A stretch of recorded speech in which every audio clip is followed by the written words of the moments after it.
పచ్చని పందిరంతా తాంబూలం వేసినట్టు విరబోసిన తల నిండా కనకాంబరం ఎట్టినట్టు ఎర్ర నీళ్ళు దిష్టి తీసి పోసినట్టు ఎర్ర నీళ్ళు దిష్టి తీసి పోసినట్టు కర్పూరం హారతి ఇచ్చినట్టు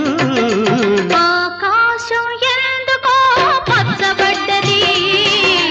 ఆ నడుమ బొట్టేమో ఎర్రబడ్డది వీచే గాలుల తాకిడి సాగే గువ్వల అలజడి రమ్మని పిలిచే పైబడి